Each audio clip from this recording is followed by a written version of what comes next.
नमस्कार। आज हम बात करेंगे व्यक्तित्व के विकार और अपकाम संबंधी विकारों के बारे में। अ,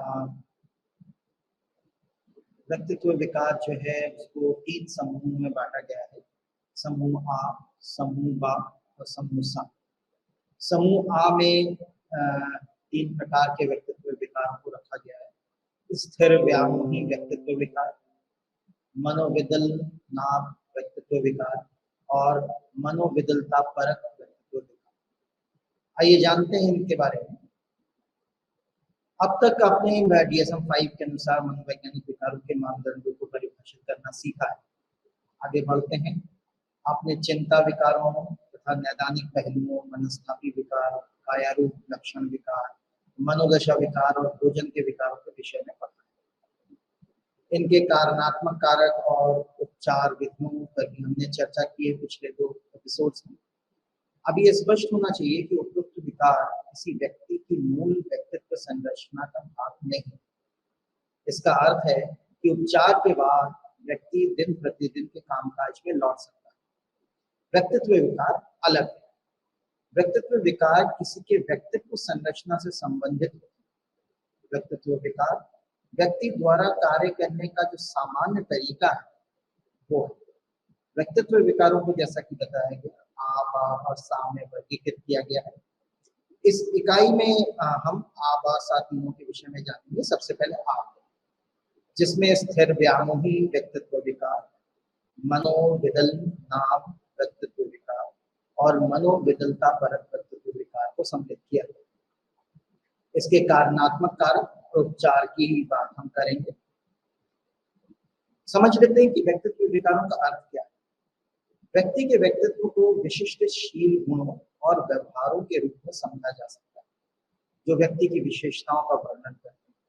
ये विशिष्ट शील गुण समायोजी शैली और व्यवहार आमतौर पर बाल्यावस्था में ही उत्पन्न होते हैं और प्रारंभिक वयस्क अवस्था तक स्थापित प्रतिरूप बन जाते हैं।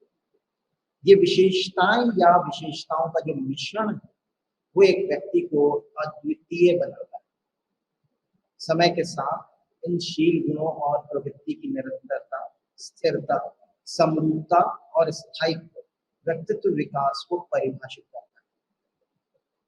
इस बात पर भी सहमति हुई है कि 5 शील गुण आयाम जैसे स्नायु विकृति, बहिर्मुखता, अंतर्मुखता, सहमतिशीलता या विरोधात्मकता, अनुभवों के लिए खुलापन और कर्तव्य निष्ठा को व्यक्तित्व को परिभाषित करने के लिए उपयोग किया जा सकता है। व्यक्तित्व विकारों का एक विषम समूह है। वे आमतौर पर स्वयं की एक स्थिति, सकारात्मक छवि बनाने और घनिष्ठ और रचनात्मक संबंध को बनाए रखने में समस्याएं तथा इसकी विशेषताओं पर आधारित। DSM-5 के अनुसार एक व्यक्ति के व्यक्तित्व विकार निदान से किया जाता है।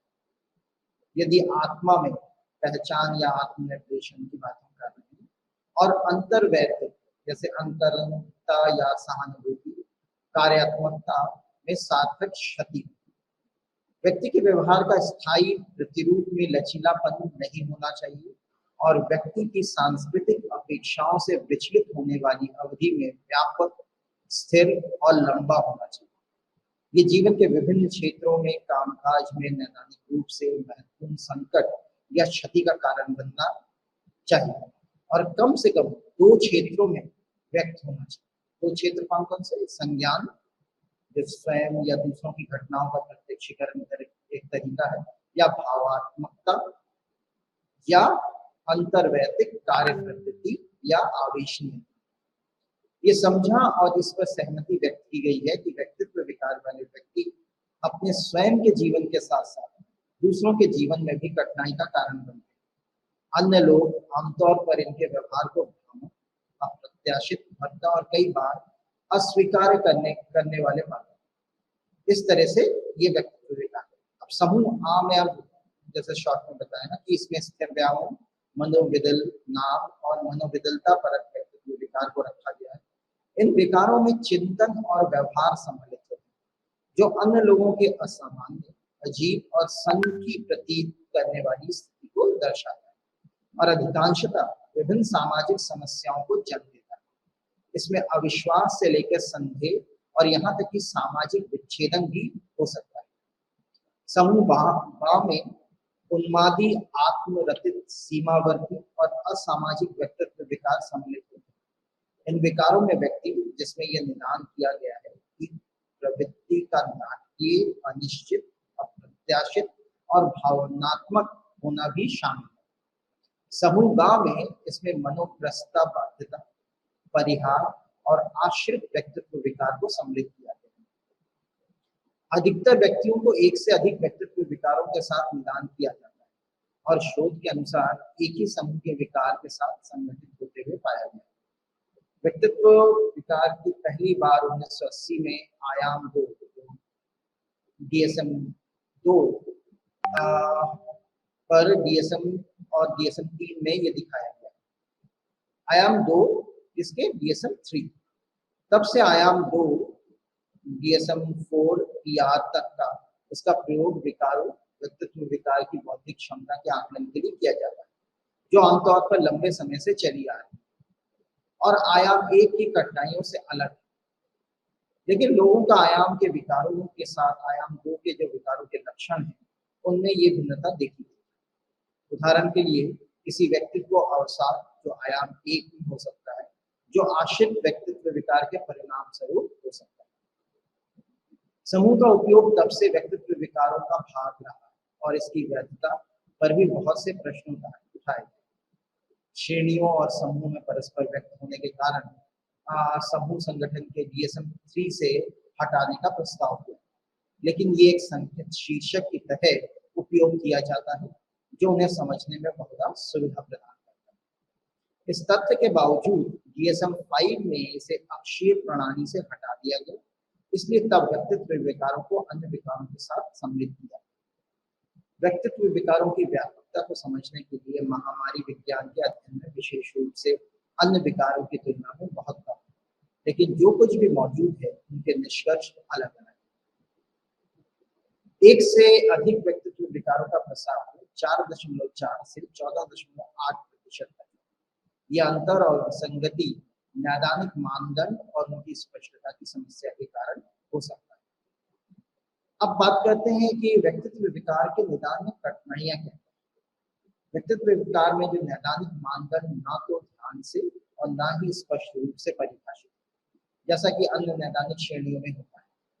चिकित्सा की ओर से बहुत ही ध्यानपूर्वक निर्णय की आवश्यकता है, क्योंकि व्यक्तित्व विकार के मानदंड मुख्य रूप से अनुमानशील गुणों या उद्देश्य के बदले में व्यवहार के सुसंगत प्रतिरूप द्वारा परिभाषित किया जाता है। व्यक्तित्व निदान में से कुछ समुदाय परिस्थिति या उससे अधिक नैदानिक परिस्थिति में भी बहुत आम नहीं है। वे 2% से भी कम रोगियों में पाया जाता है। अधिकतर व्यक्तियों में जो व्यक्तित्व संबंधी समस्याएं अनुभव की जाती हैं, वो किसी भी व्यक्तित्व विकार की श्रेणी या निदान में विशेष रूप से समायोजित नहीं हो सकते। इस प्रकार आयामी दृष्टिकोण यहाँ सबसे उपयुक्त है।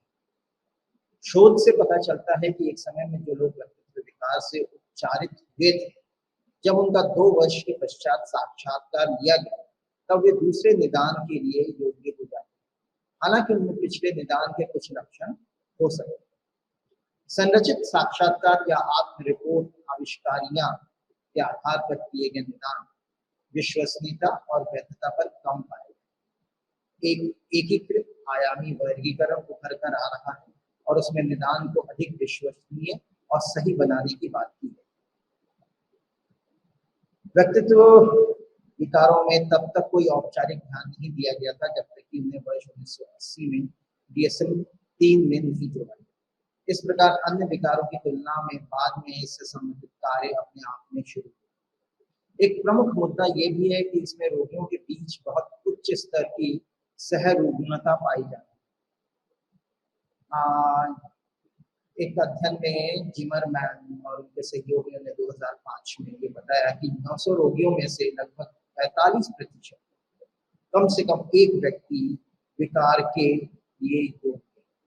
इसमें 45%, लगभग 60% एक से अधिक और 25% दो या दो से अधिक विकार एक साथ पाए जाते हैं। ये दिए गए नैदानिक मानदंड पर आधारित है।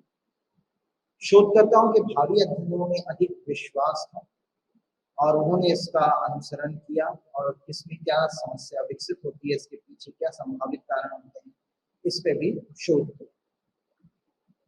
शिशुओं का स्वभाव उन्हें किसी विशेष युग्मों के विकास के लिए पहले से ही तैयार कर सकता है और इसलिए ये विकार का कारण हो सकता है। ये एक वयस्क के रूप में व्यक्तित्व के विकास की नींव रखता है, लेकिन अन्य कारक भी इसके लिए उत्तरदायी हो सकते हैं।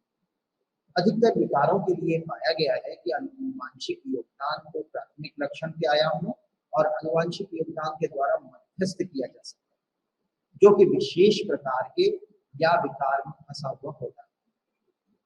अब हम बात करते हैं समूह आ में कौन से। इसमें सबसे पहले है स्थिर व्यामोही व्यक्तित्व विकार। लोगों से सावधान रहना, उनके इरादों पर प्रश्न चिन्ह उठाना, ये बहुत ही असामान्य नहीं और अनुकूली भी नहीं हो सकता है, लेकिन बहुत अधिक अविश्वास और किसी पर प्रत्येक समय पूछताछ करना रिश्तों को प्रभावित कर सकता है। ये दूसरों या समूह में काम करने में हस्तक्षेप कर सकता है, मित्र बनाने और जीवन के कई अन्य पहलुओं जिसमें दैनिक आधार भी लोगों के साथ बातचीत शामिल, ये सब कुछ आमतौर पर हम मानते हैं कि संसार में लोग उन्हें नुकसान पहुंचाने या बरगलाने के लिए और इसलिए वे उन पर विश्वास नहीं करते। इस विकार को परिभाषित करने की जो बात की गई है उसमें विशेषता अनुचित विश्वास को विशेष बल दिया गया। स्थिर व्यामोह व्यक्तित्व विकार से पीड़ित जो लोग होते हैं आमतौर पर उन स्थितियों में भी संदिग्ध हो जाते हैं जहां अधिकतर लोग उनमें अपने संदेह को निराधार पाते हैं और उनसे असंबंधित या उनसे दूर या संबंधित घटनाओं की व्याख्या कर उन व्यक्तित्व हमलों के रूप में कर सकते हैं, या उनके परस्पर संबंधों को बहुत अधिक कठिन और तनावपूर्ण बनाता है, क्योंकि ये विश्वास अक्सर परिवार के निकटतम सदस्यों तक भी फैलता है। वे स्वयं को पूरी तरह से निर्दोष रूप से देखते हैं, जबकि वे अपनी गलती और असफलताओं के लिए अन्य लोगों को दोषी मानते हैं। इस प्रकार वे हमेशा निगरानी पर दिख सकते हैं और दूसरों से चालबाजी की अपेक्षा कर सकते हैं, जो उन्हें अपनी झूठी अपेक्षाओं और मान्यताओं के लिए संकेत देते हैं। वे आमतौर पर तर्कशील होते हैं, शिकायत कर सकते हैं या शांत रह सकते हैं, लेकिन आमतौर पर दुर्भाव को सहन करते देखे जाते हैं, अपमान क्षमा करने से इनकार करते और कभी कभी तो हिंसक भी हो जाते हैं। वे वास्तविकता के संपर्क में होते हैं, हालांकि तनाव के दौरान कुछ क्षणिक मनोविकृति लक्षणों का अनुभव करते हैं।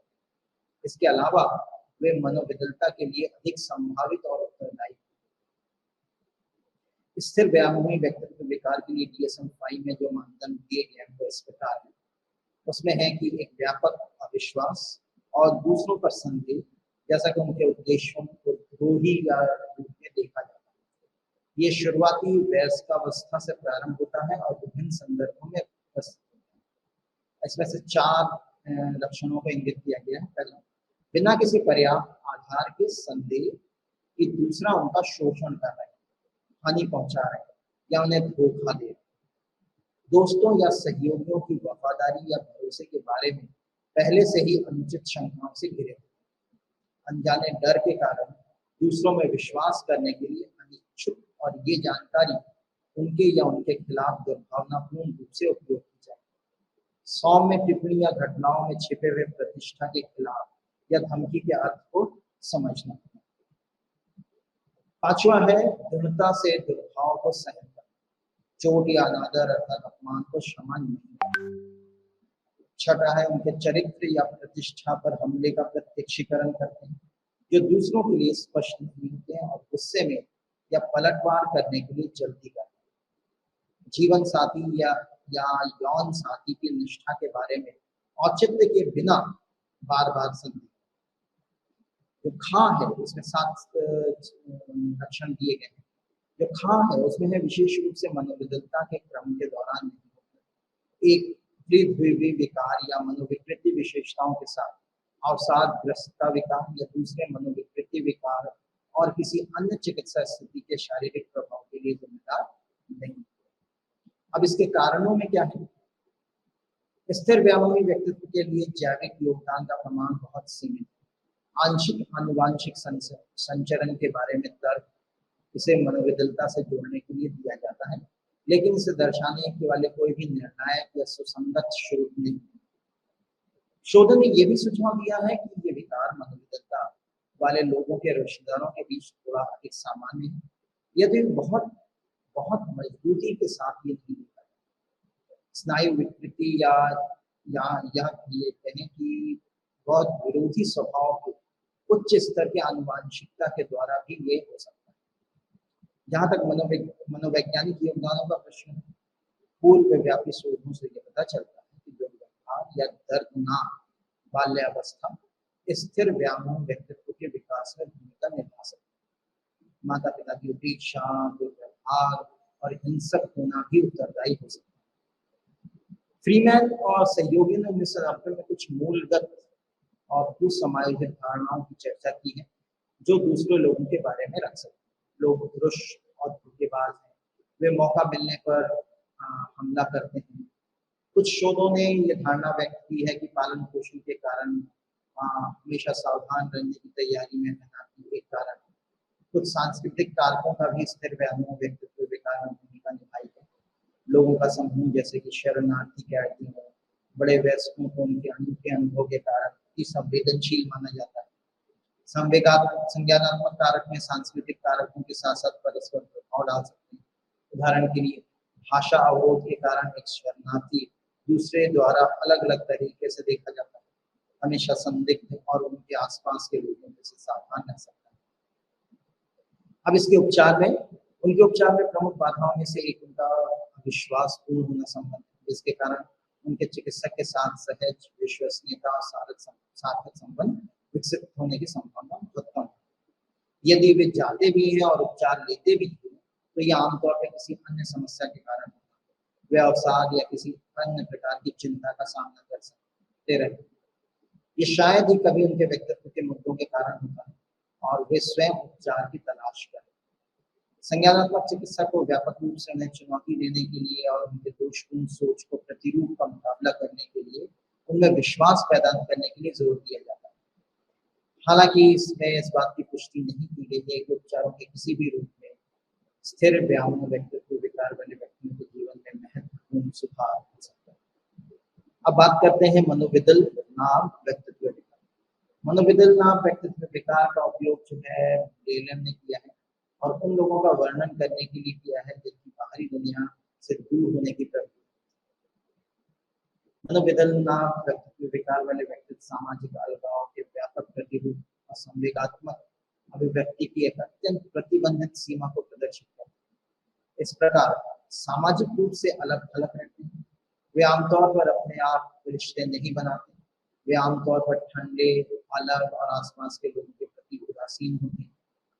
मनोविदल नाम व्यक्तित्व विकार वाले व्यक्ति दूसरों के साथ करीबी रिश्ता, ना तो कोई रोमांटिक और ना ही कोई यौन संबंध बनाने में रुचि रखते हैं। इस प्रकार वे ठंडे, अलग थलग और दूर, जो ना ही प्रशंसा और ना ही आलोचना से प्रभावित होते हैं। इन व्यक्तियों में बेघर होना भी आम है। मनोविदल नाम व्यक्तित्व विकार वाले व्यक्तियों में जो सामाजिक कमियां पाई जाती हैं वे स्थिर व्यामोह व्यक्तित्व वाले व्यक्तियों की तुलना में अधिक चरम होती हैं।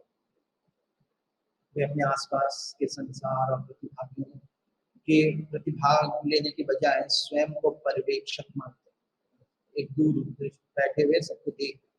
वे सामाजिक संकेतों और बीमारियों के प्रति अपनी उदासीनता के कारण सामाजिक रूप से अयोग्य और सही प्रतीत और अक्सर उन्हें अकेला और अंतर्मुखी के रूप में वर्णित किया जाता है। यहाँ ये उल्लेख करना भी जरूरी हो जाता है कि सभी अकेले या अंतर्मुखी लोग मनोविदल नाम व्यक्तित्व वाले व्यक्ति नहीं है। जैसा कि वे संवेगात्मक रूप से प्रतिक्रियाशील नहीं हो, वे शायद कभी तीव्र संवेगों, सकारात्मक नकारात्मक दोनों की मान कर सकते हैं, अनुभव करते हैं, बल्कि वे उदासीन मनोदशा दिखाते हैं। 5 कारक जो मॉडल है व्यक्तित्व के, उसमें उच्च स्तर के अंतर्मुखता, जैसे गर्मजोशी, सकारात्मक संवेग या समूह क्रियता में कमी, भावनाओं के खुलेपन के निम्न स्तर पर भी देखने को मिलता है। निम्न उपलब्धि के रूप में भी उन्हें प्रयास करते हुए पाया जाता है। समूह आ के दूसरे विकारों की तरह स्थिर व्यामोह विकार के व्यक्तियों की चिंतन प्रक्रिया असामान्य नहीं। अब अगर हम बात करें समूह आ के विकारों की, स्थिर व्यामोह सकारात्मकता में हाँ उनमें होता है, नकारात्मकता हाँ उसमें ये भी मिलता है। मनोविदलनाभ में सकारात्मकता नहीं मिलती, हाँ नकारात्मकता मिलती है। असादृश्य तीसरा है, उसमें सकारात्मकता मिलती है मगर नकारात्मकता नहीं मिलती। इसके कारणों में अगर हम देखें तो आनुवांशिक, जैविक या मनोसामाजिक कारणात्मक कारकों अभी व्यापक शोध किया जाना बाकी है। कुछ सिद्धांतवादी और शोधकर्ताओं की एक राय ये है कि सामाजिकशीलता में विघटन, किसी तरह की संबद्ध प्रणाली में हानि होने के कारण ये विकार उत्पन्न होते हैं। बाल्यावस्था का शर्मिलापन बाद में एक वयस्क के रूप में मनोविदलनाभ व्यक्तित्व विकार के लिए एक पूर्व कारक के रूप में कार्य कर सकता है। इस विकार वाले व्यक्तियों के बीच पूर्वव्यापी अध्ययन में बाल उत्पीड़न की अपेक्षा को देखा गया। कुछ शोधकर्ताओं ने यह इंगित किया है कि स्वलिंगता से पीड़ित व्यक्ति के माता पिता में ये विकार होने की संभावना होती है। एक और संभावना यह है कि विशेष जैविक दुष्क्रियाओं दोनों स्वलिंगता और मनोविकृत व्यक्तित्व विकार में एक भूमिका निभा सकता है, और जो कुछ शुरुआती कठिनाइयों के साथ जुड़ जैसे अंतर्वैयक्तिक संबंध के पहलुओं में ये सामाजिक प्रक्रिया पर प्रभाव डाल सकता है। मनोवैज्ञानिक मनोविदलनाभ व्यक्तित्व विकार के लिए जो DSM-5 की मानदंड है वो है कि सामाजिक संबंधों से अलगाव का एक व्यापक देखने को मिलता है और अंतर्वैयक्तिक स्थिरताओं में संवेगों की अभिव्यक्ति की एक सीमित सीमा देखने को मिलती है। जैसा कि ना तो इच्छाएं होती हैं और ना ही करीबी रिश्तेदार होते हैं, ना उनका आनंद ले पाते हैं, ना वो कोई फैमिली गैदरिंग्स परिवार में भाग लेते हैं, लगभग हमेशा एकांत गतिविधियों का चयन करते हैं। यदि किसी अन्य व्यक्ति के साथ यौन अनुभव करने में उनकी रुचि एकदम नहीं के बराबर होती है। कुछ ही गतिविधियों में आनंद लेना, यदि कोई करीबी मित्रजन है उनका अभाव या रिश्तेदारों के अलावा अन्य किसी को विश्वास नहीं, संगठनात्मक ठंडापन, अलगाववाद, शिथिलता, भावनात्मकता, ये सब उसमें दिखाई देता है। उपचार में आमतौर पर मनोविकृत व्यक्तित्व विकार वाले लोग शायद ही कभी उपचार के लिए आते हैं जब तक कि किसी संकट की प्रतिक्रिया नहीं हो, जैसे नौकरी में जाना या कुछ अन्य चरम मुद्दे, ऐसी स्थिति है तभी वो उपचार के लिए जाते हैं। चिकित्सा आमतौर पर उन्हें सामाजिक संबंधों के मूल्य समझाने के साथ शुरू की जाती है और उन्हें सहानुभूति और दूसरों को समझाने के बारे में भी सिखाया। इस प्रकार वे सामाजिक कौशल में थोड़ी सी प्रशिक्षण लेते हैं और ये उनके विकार में दूर होने में काम आता है। अब तीसरा आता है मनोविदलता परक व्यक्तित्व विकार। मनोविदलता परक व्यक्तित्व विकार अत्यधिक अंतर्मुखता के साथ साथ सामाजिक और अंतर्वैयक्तिक कठिनाइयों के साथ इसकी विशेषता भी, वे अवधारणात्मक और संज्ञानात्मक विकृतियां, संदिग्ध और विषम व्यवहार करते हैं। वास्तविकता के साथ उनका संपर्क आमतौर पर बरकरार रहता है, लेकिन अत्यधिक तनाव में वे कुछ क्षणिक मनोविकृति के लक्षणों का अनुभव भी कर सकते हैं।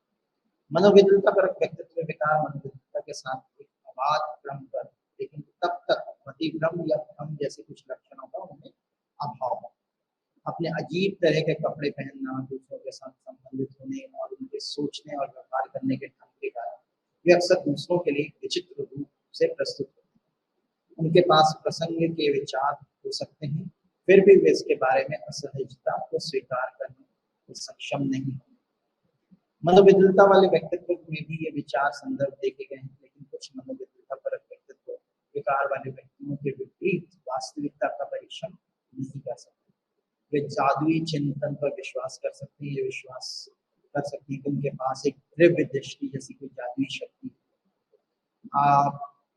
इसमें लक्षणों में अगर देखें तो संदर्भ के विचार, असंगत विश्वास या जादुई चिंतन जो विश्व व्यवहार को प्रभावित करते हैं, और उप सांस्कृतिक मानदंड जैसे अंधविश्वास, दिव्य दृष्टि, टेलीपैथी, छठी इंद्रियों पर विश्वास, बच्चों और किशोरों में विशेषताएं विचित्र रूप से ये पाई जाती है।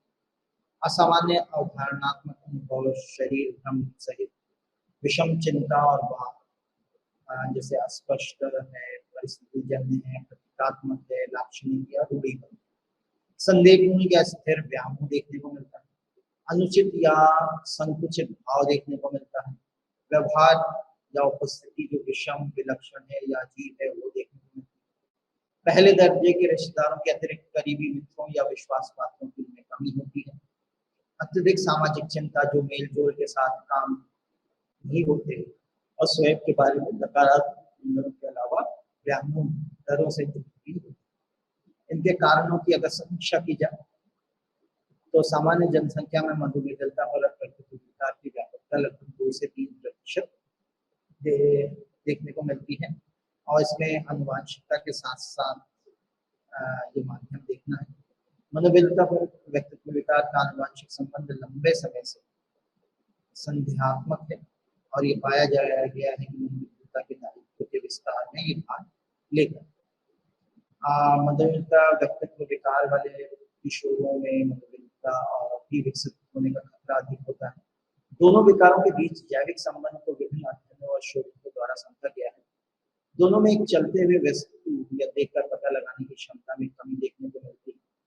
कार्यकारी स्मृति में कमी होती है।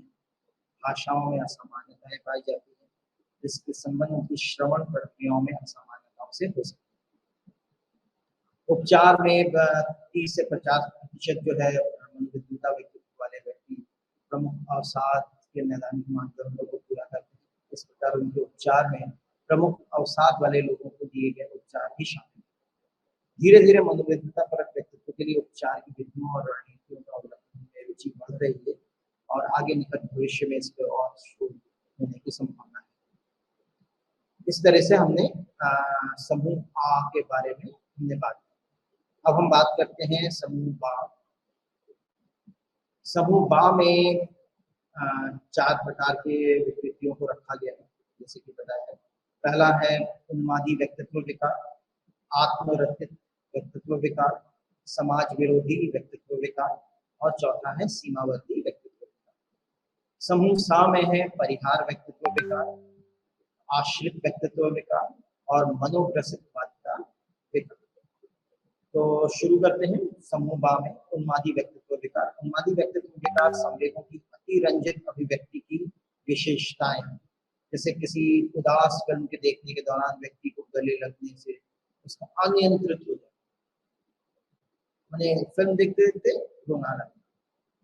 सामान्यतः सभी ऐसा करते हैं मगर ये अतिरंजित रूप से देखने को मिलता है।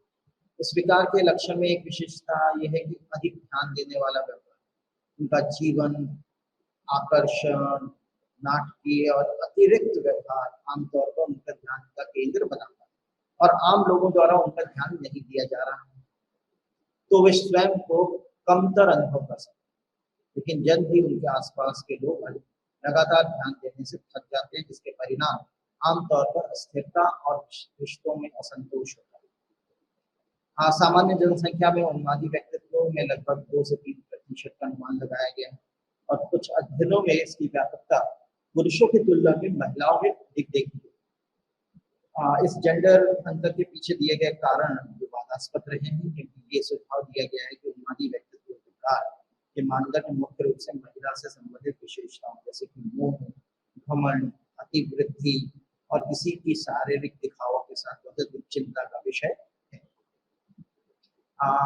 DSM-5 में जो मानदंड दिए गए हैं उसमें है उन स्थितियों में असहज हैं जिनमें वो ध्यान का केंद्र नहीं, दूसरों के साथ बातचीत, अनुचित यौन व्यामोह या उत्तेजक व्यवहार की विशेषता, शीर्ष परिवर्तन और संवेगों की थोड़ी अभिव्यक्ति प्रदर्शित करता है, स्वयं पर ध्यान आकर्षित करने के लिए लगातार शारीरिक दिखावे का उपयोग करता है, भाषण एक अत्यधिक प्रभावशाली शैली हम स्वयं नाटकीयता और बनावटीपन और संवेगों की अतिरंजित व्यवहार अभिव्यक्ति में दिखाई देते हैं। विचारोत्तेजक होते हैं जैसे आसानी से दूसरों या परिस्थितियों से प्रभावित हो जाते हैं। वे रिश्तों को वास्तव में अधिक अंतरंग मानते हैं। कारण इसके हैं अपने लंबे इतिहास के बावजूद उन्मादी व्यक्तित्व विकार के पीछे के कारणों को समझने में कम शोध, दुखद है मगर सत्य। ये संभवतः अन्य व्यक्तित्व विकारों से इसे अलग करने में शोधकर्ताओं के सामने कई कठिनाइयां आती हैं। कुछ शोधकर्ताओं ने भी इसमें निदान की ओर संकेत किया है कि सामान्य है कि इसे मृत्यु बताया जाए। DSM 5 से इसे हटाने की संस्कृति दी गई है। एक परिकल्पना समाज विरोधी व्यक्तित्व विकार के साथ आनुवांशिक कड़ी को इंगित करती है। लिलिनफेल्ड और सहकर्मियों ने पाया कि उन्मादी व्यक्तित्व वाले लगभग 2/3 लोग ही समाज विरोधी व्यक्तित्व विकार के मानदंडों को पूरा करते हैं। इस प्रकार इस विचार का प्रस्ताव दिया गया है कि दोनों के बीच कुछ सामान्य अंतर्निहित हो सकते हैं तथा वे एक ही स्थिति के लिंग प्रकार का विकल्प हो सकते हैं, जो मुख्य रूप से महिलाओं में उन्मादी व्यक्तित्व और पुरुषों में समाज विरोधी व्यक्तित्व विकार के रूप में व्यक्त किया। उपचार में चिकित्सीय जो व्यक्तित्व के साथ लोगों के व्यवहार पर ध्यान देने की कोशिश करते हैं। उदाहरण के लिए एक शोध में व्यवहार रूपावली का उपयोग करके शोधकर्ताओं ने उचित व्यवहार और उन्मादी व्यक्तित्व जैसे लक्षणों वाले व्यक्तित्व से बातचीत करके उन्हें पुरस्कृत उनके व्यवहार पर ध्यान देने के लिए जुर्माना लगाया। उन्हें 18 महीने के अनुगमन के बाद सार्थक सुधार पाया गया, जैसे कि आमतौर पर अपने आकर्षण या संवेगात्मक रणनीति के माध्यम से जानना चाहते हैं और उसमें हेरफेर करते हैं। अब आता है दूसरा, आत्मरजित व्यक्तित्व विकार। ग्रीक पौराणिक कथाओं के अनुसार एक युवा शिकारी नार्सिस जो परे और अहंकारी अपने अहंकार के लिए नार्सिस को दंडित करने के लिए बदला लेने वाली देवी नेमसिस ने उस पर जादू कर, जिसके कारण जब उसने अगली बार अपने प्रतिबिंब को पानी के कुंड में देखा तो वो मगन और उससे प्रेम में। ये शिकारी अपनी ही छवि से मुग्ध हो जाता बिना ये महसूस हुए कि वास्तव में वो स्वयं है। मनोविश्लेषकों ने आत्मरजित शब्द का उपयोग उन व्यक्तित्व का वर्णन करने के लिए किया है जो स्वयं को अधिक महत्व देते हैं और अधिकतर समय दूसरों का ध्यान आकर्षित करने में व्यस्त रहते हैं। आत्मरजित व्यक्तित्व विकार की विशेषताओं में अतिरंजित भावना देखने को मिलती है जो व्यक्ति स्वयं को देता है। एक अन्य महत्वपूर्ण विशेषता है सहानुभूति की कमी और अवधान प्रशंसा की खोज के साथ मानसिक प्रसन्नता। इसमें DSM 5 में है आत्म महत्व का एक भव्य अर्थ है, जैसे कि उपलब्धियों और प्रतिभाओं को बढ़ा चढ़ाकर प्रस्तुत करना। यह अपेक्षा करना कि बिना प्रशंसनीय उपलब्धियों को श्रेष्ठ मानना। असीमित सफलता शक्ति प्रतिभा सौंदर्य और आदर्श प्यार की कल्पनाओं के साथ व्यक्त। ये मानता है कि विशेष और अद्वितीय है, उसे केवल और अन्य विशिष्ट या उच्च स्तर के लोगों के साथ ही समझा जाना चाहिए। अत्यधिक प्रशंसा की आवश्यकता, अधिकार की भावना, पारस्परिक रूप से पोषक सहानुभूति की कमी, दूसरों की भावनाओं और आवश्यकताओं को स्पष्ट रूप से तैयार नहीं करना, बहुधा दूसरों से ईर्ष्या करना और ये मानना कि अन्य लोग उससे ईर्ष्या करना। इनके कारणात्मक में तुलनात्मक रूप से जो अनुभवजन्य शोध कम हुए हैं। हालांकि इसमें पालन पोषण की विफलताओं से उत्पन्न होते हैं, जिसमें माता पिता और बच्चे की शुरुआती विकास के चरण उसमें सहानुभूति का मॉडल बनने में विफल रहा है। इस प्रकार बच्चा जो बाद में वयस्क रूप में आता है आदर्श व्यक्तित्व की अंतहीन खोज में उलझ जाता है, जो कि अप्रभावी सहानुभूति की आवश्यकता को पूरा करता है। उपचार में इसका है अतिरिक्त विकार के लोगों को किए गए अध्ययनों से है कि एकत्र रिपोर्ट जो भी एकत्र किए गए उसमें है कि चिकित्सा का मुख्य केंद्र प्रभावकारिता है। इसके बाद मूल्यांकन के में अति संवेदनशीलता और दूसरों के सहानुभूति की कमी को ध्यान में दिया जाता है। विश्रांति तकनीक का उपयोग किया जाता है, ऐसे व्यक्तियों के लिए किया जाता है जो आलोचना को स्वीकार करने और संभालने में उनके लिए सहायक हो सके। ठीक है, फिर तीसरा आ जाता है इसमें समाज विरोधी व्यक्तित्व विकार। समाज विरोधी व्यक्तित्व विकार ये भी अधिक हैरान और पहली नुमा है, जैसे कि पहले वाला बताया गया। जिन्हें चिकित्सक अपने कैरियर में देखते हैं उनमें छल कपट आक्रामकता और असामाजिक व्यवहार और गतिविधियों के संयोजन के साथ साथ सामाजिक मानदंडों और दूसरे के अधिकारों पर लगातार उल्लंघन आदि उनके स्वभाव में देखने को मिलता है। उनमें नैतिकता या नैतिक विकास का अभाव और किसी के प्रति कोई पश्चाताप नहीं। रॉबर्ट हरे ने इस विकार वाले लोगों पर अध्ययन किया है और उनका वर्णन है कि सामाजिक हिंसक व्यक्ति जो मोहता, हेरफेर एवं क्रूरता से जीवन का रास्ता चुनते हैं, अपने पीछे टूटे हुए दिलों का निरीक्षण, उम्मीदों को चकनाचूर और खाली पर्स छोड़ जाते हैं। विवेक और सहानुभूति में पूरी तरह से उनमें कमी होती है। वे स्वार्थी रूप से वे चाहते हैं कि जैसे कृपा या अपराध या खेद, थोड़ी भी भावना बिना सामाजिक मानदंडों की अपेक्षा करते हैं, ये हमेशा उल्लंघन करते हैं। कुछ विशेषताएं ऐसी हैं जैसे अपर्याप्त अंतःकरण का विकास, जैसे नैतिक मूल्यों में केवल मौखिक स्तर पर ही समझ सकते। बौद्धिक विकास सामान्य है लेकिन अंतःकरण का विकास रुकावट। बौद्धिक विकास अंतःकरण दो भिन्न भिन्न पहलू।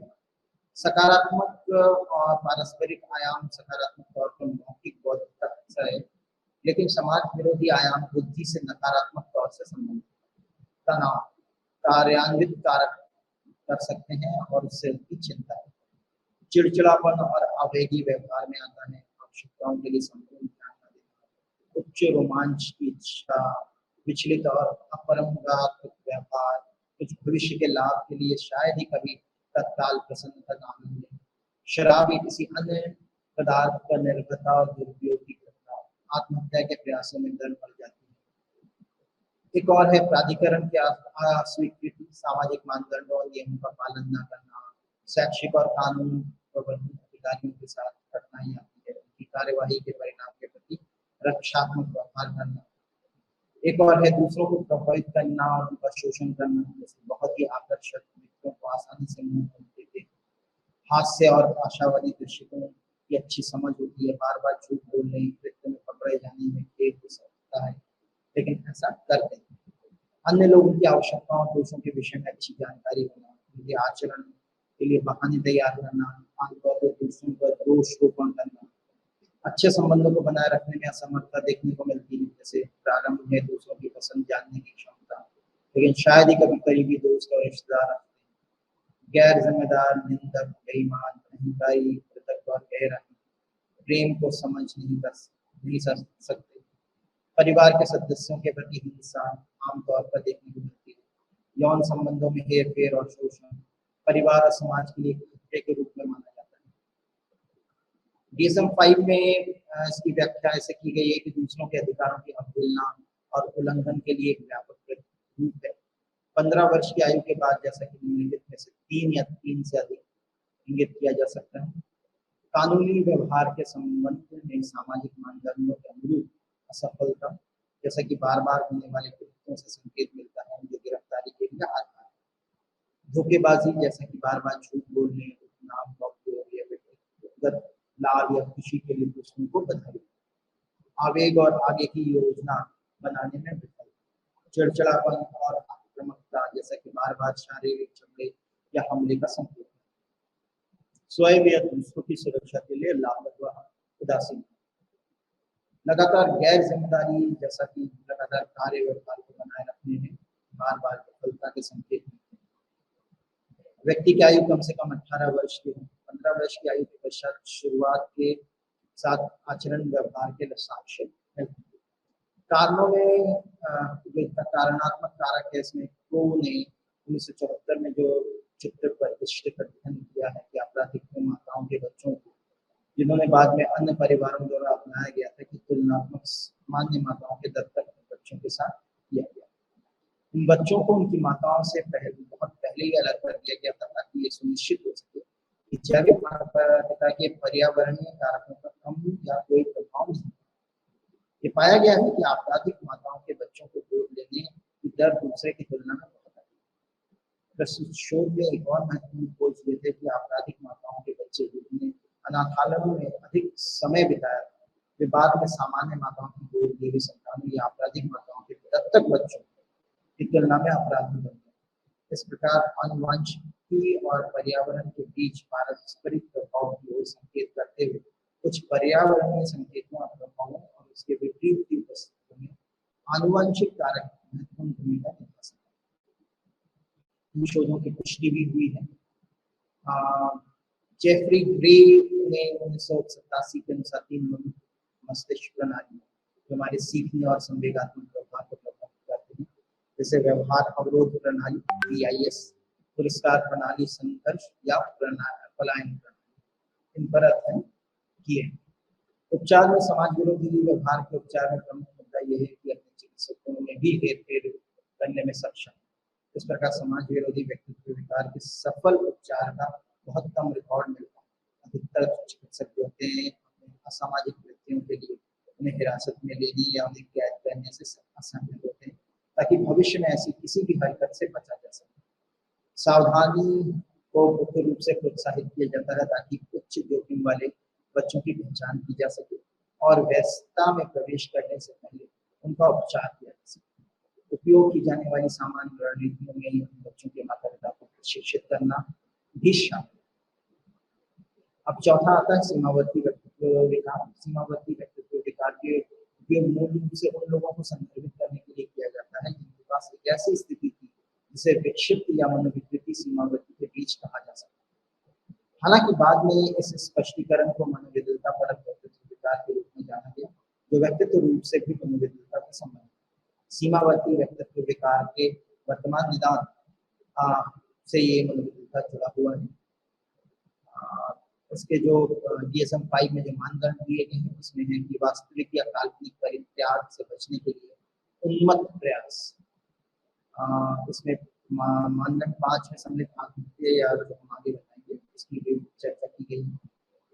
अस्थिरता प्रतिरूप, आदर्शीकरण या अवमूल्यन के चरम सीमाओं के बीच बारी बारी से गहन पारस्परिक संबंध, पहचान में बाधा, स्पष्ट रूप में और लगातार अस्थिर आत्म छवि या स्वयं की भावना, कम से कम 2 क्षेत्रों में प्रभावकारिता जो संभावित रूप से आत्म हानिकारक है, खर्च, सेक्स, मानव द्रव्यों का सेवन, लगातार ड्राइविंग या झूम के खाना, आत्महत्या या आत्म अपमानजनक व्यवहार को संकेत इसमें नहीं है।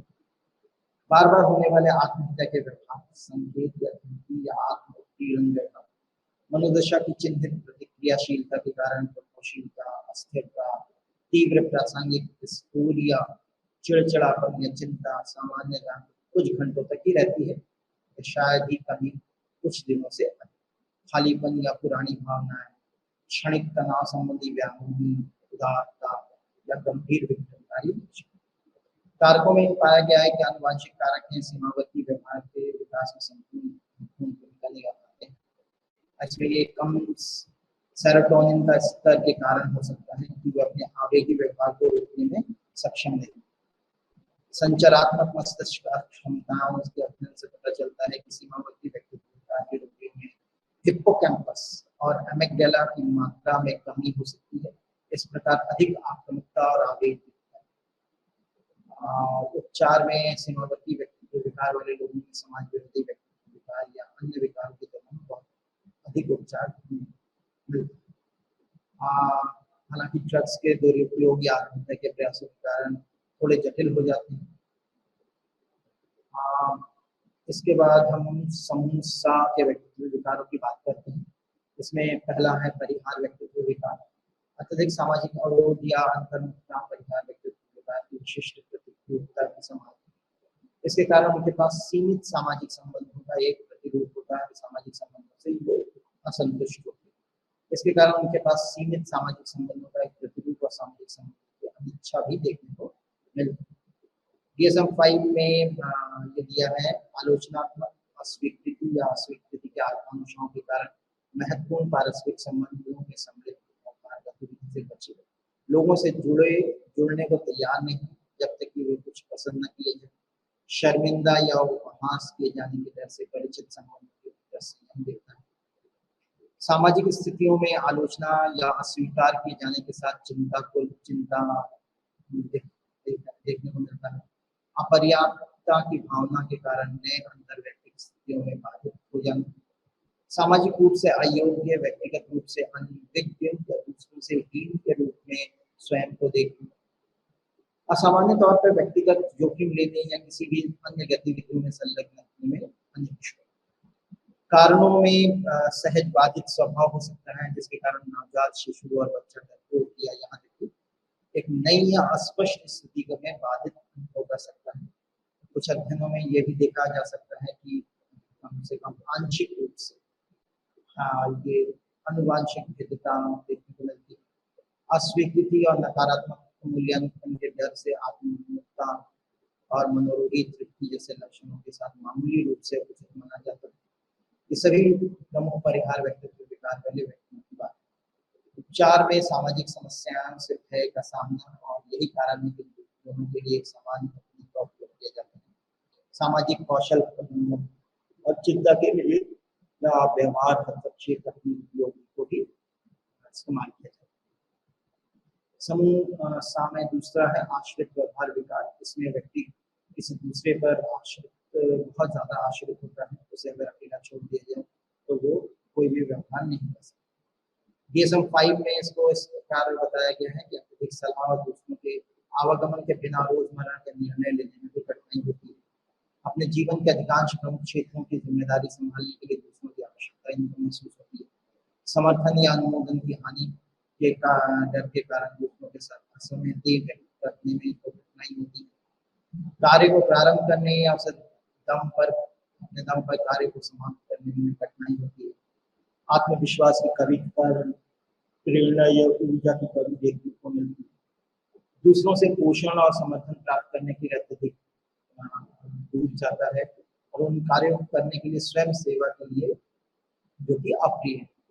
अतिरंजित होने के कारण अकेले होने पर असहज या असहाय महसूस करता है। स्वयं या स्वयं की देखभाल करने में असमर्थता देखने को मिलती है। तत्काल देखभाल और असमर्थता के स्रोत के रूप में नए संबंध की खोज करता है, जबकि एक करीबी संबंध साथ ही साथ समाप्त हो जाता है। कारणों में अनुवांशिक कारणों को प्रमुख पाया गया है। स्नायु विकृति या सहनशीलता जैसे लक्षणों में अनुवांशिक घटक होते हैं। इस बात की भी संभावना है कि निर्भरता और चिंता के कारण कम से कम आंशिक पुनरावृत्ति और अधिनायकवादी और अति प्रभावी माता पिता के नकारात्मक प्रभाव का खतरा हो सकता है। उपचार में अधिकांश वर्णनात्मक चिकित्सक के द्वारा ध्यान देने और रोगियों की समस्याओं को साझा किया जाता है। संज्ञानात्मक व्यवहार चिकित्सा का उपयोगी करके चुनौती दी जाती है और विश्वास स्वतंत्र होने और अपने है उनमें नेक्स्ट है मनोग्रसित बाध्यता व्यक्तित्व विकार। इसके DSM-5 में के जो लक्षणों में दिया गया है वो के साथ पूर्व निर्धारित है। नियम, सूचियां, आदेश, संगठन या कार्यक्रम इन सीमा तक की गतिविधि में प्रमुख बिंदु लुप्त हो जाती है। पूर्णतावाद दिखता है जो कार्य पूरा होने में विरोध करता है। कार्य के प्रति अत्यधिक समर्पित है। उत्पादकता के लिए अवकाश का बहिष्कार। कर्तव्यनिष्ठ है, ईमानदार है, नैतिकता के कारण नैतिकता के मूल्य आदि की पहचान। इसे पिटे को त्यागने में असमर्थ या बेकार वस्तु तब भी उनके पास उनका भावात्मक मूल्य न हो। कार्यों को सौंपने के लिए अनिच्छुक है या दूसरों के साथ कार्य करने के लिए जब तक कि वे कार्य करने में अपने तरीके से व्यक्त नहीं कर पाते।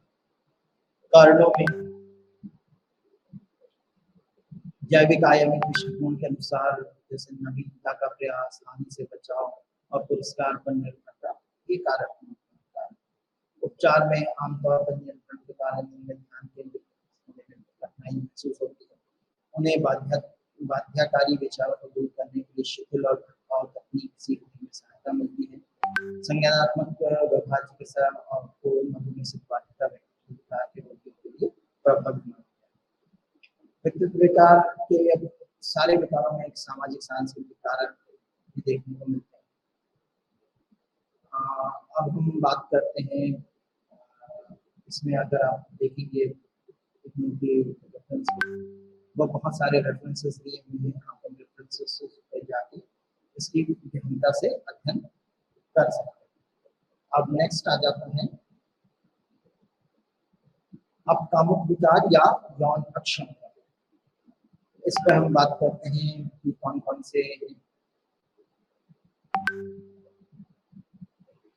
सामान्यतः हम समझ लेते हैं कि यौन व्यवहार क्या है। बाजार में अनेक पत्रिकाएं उपलब्ध हैं जो क्रियाओं के विषय में अनर्गल और उत्तेजना उत्पन्न करने वाली जानकारियां देती हैं। एक सर्वेक्षण के आधार पर ये पत्रिका बताती है कि पुरुष एक दिन में 15 बार या उससे अधिक बार ही चरम गति बिंदु प्राप्त कर सकते हैं। निष्कर्ष सत्य से तनिक भी निकट नहीं।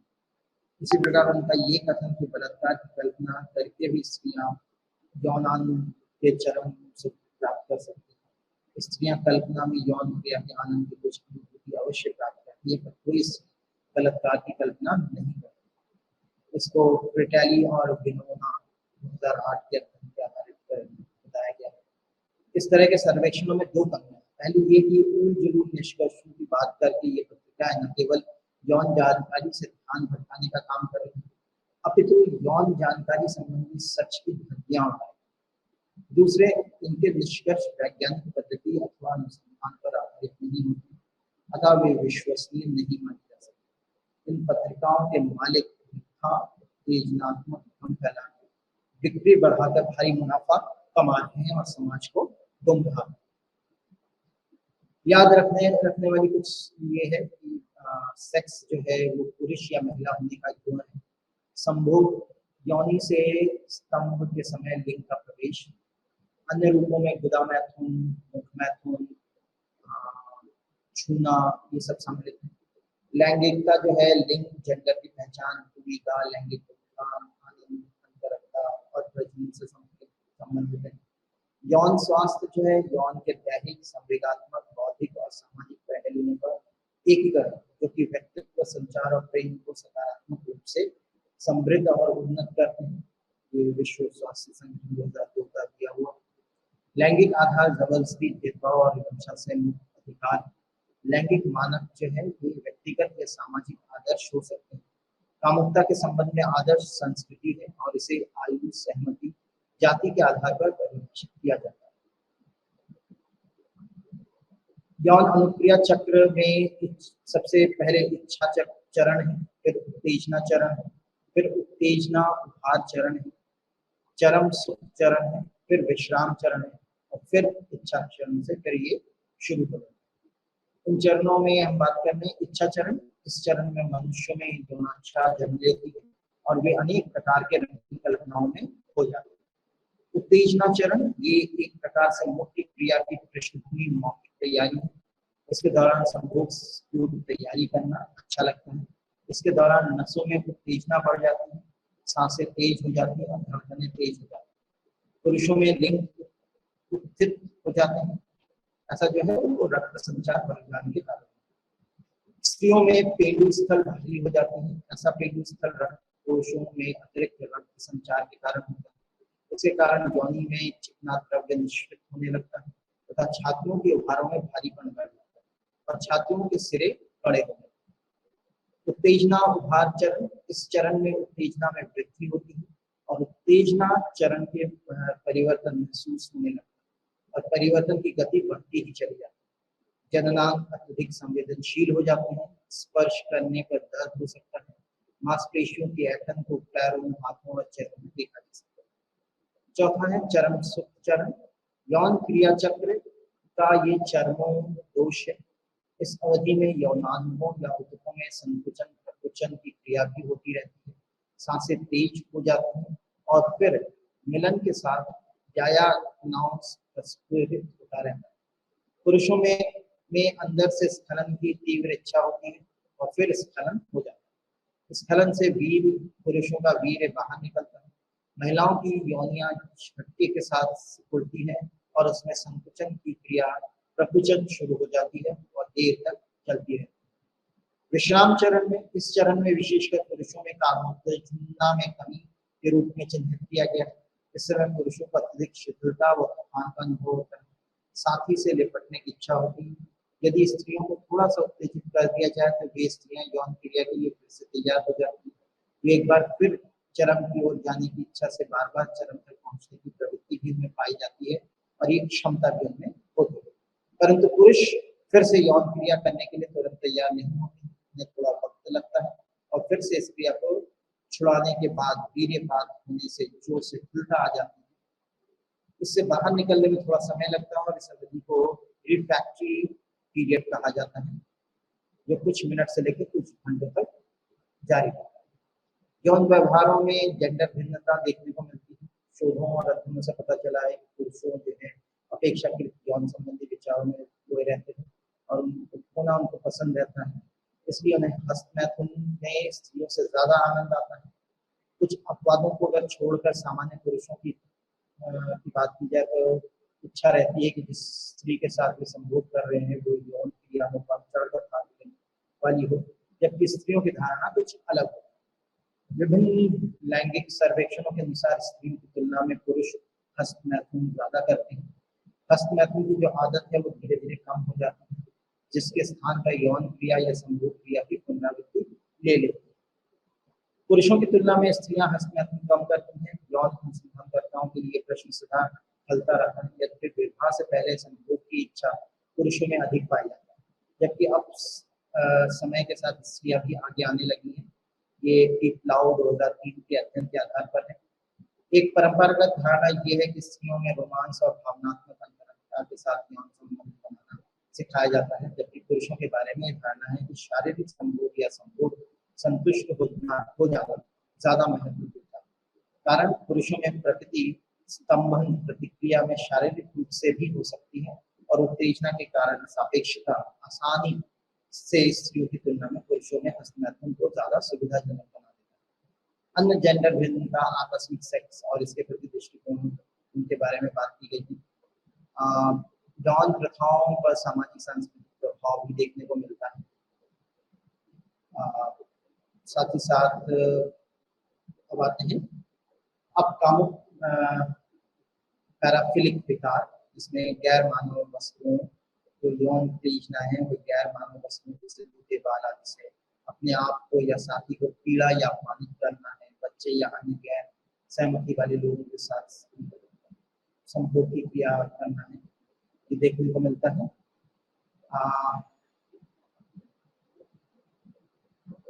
अब कामुक में वस्तुरति, जिसको पीडोफिलिया कहा जाता है अंग्रेजी में, यदि किसी व्यक्ति में यौन भावना, भूख, यौन कल्पनाओं से परिभूत योजना, उत्तेजना या उससे उत्प्रेरित होती है। ये सब 5 के अनुसार अंधविश्वासी का यही पहचान है कि उन्हें को चोट पहुंचाकर या पीड़ा देकर काम सुख अनुभव करते हैं, जिनका काम करने से कोई संबंध नहीं होता। इनमें शरीर के अंग जो काम उत्तेजना उत्पन्न नहीं करते हैं वो भी शामिल।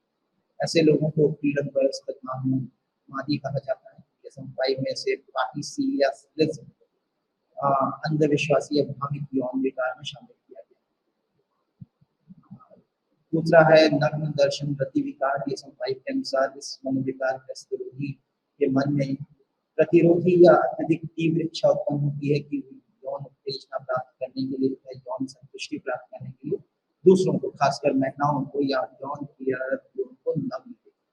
ऐसे व्यक्ति अक्सर ताक झांक करते समय हस्तमैथुन करते तथा ऐसा करते करते ही ऐसे दृश्यों को देखते हुए अथवा बाद में इनकी याद करते ही यौन संतुष्टि चरम यौन से प्राप्त कर लेते हैं। इन्हें पीपिंग टॉम पुरुष होते हैं कहा जाता है। कुछ यौन विकारग्रस्त लोगों के लिए काम उत्तेजना देने वाले दृश्यों का अवलोकन करना ही वास्तविक यौन क्रिया है। ऐसे समझ कर ही ये इन क्रियाओं में लिप्त हो जाती है। कुछ लोगों के लिए तो ये मात्र एक उत्सुकता होती है और ये जरूरी नहीं कि वे काम उत्तेजना प्राप्त कर पाए। एक दृश्य रहित व्यक्ति एक महिला को देखकर उत्साहित नहीं होती है जो उसके साथ के ये वस्तु उतार है, ये जोखिम का कारण भी होता है। आकर्षक स्त्रियों को ताकना, काम उत्तेजना उत्पन्न करना, ये बात सही नहीं है। द्विलिंगीय मैथुन करने के लिए भी विशेष रूप से काम उत्तेजना उपाय है। एक केस अध्ययन किया गया है टीपिंग टॉम का। एक विवाहित पुरुष अपनी पत्नी के साथ एक शानदार बिल्डिंग में रहता है। पत्नी अपने पति के स्कूल का खर्च उठाने पर घर का खर्च चलाने के लिए काम कर जाती है। घर लौटते उसे रात हो जाती है। जब वो लौटती तो थक जाती है और चिड़चिड़ाने लगती है। रात को अपने पति के साथ संभोग होने का उसका मन नहीं होता था। उन्होंने ये भी उल्लेख किया है कि उनके बिस्तरों में लगे घास पर स्प्रिंग की ध्वनि भी पत्नी को शर्मसार करते थे और धीरे धीरे उनकी यौन इच्छा प्राय समाप्त हो गई। पुरुष यौन सुख प्राप्त करने के लिए बेकरार था।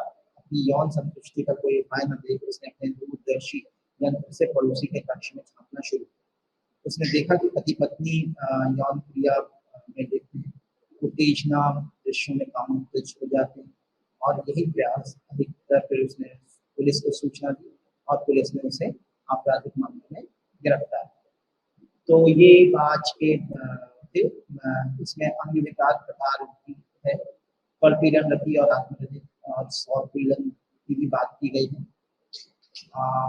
बाल रतित पीड़ा भी इसमें देखने को मिलती है। तो आज के लिए हम यही समाप्त करते हैं।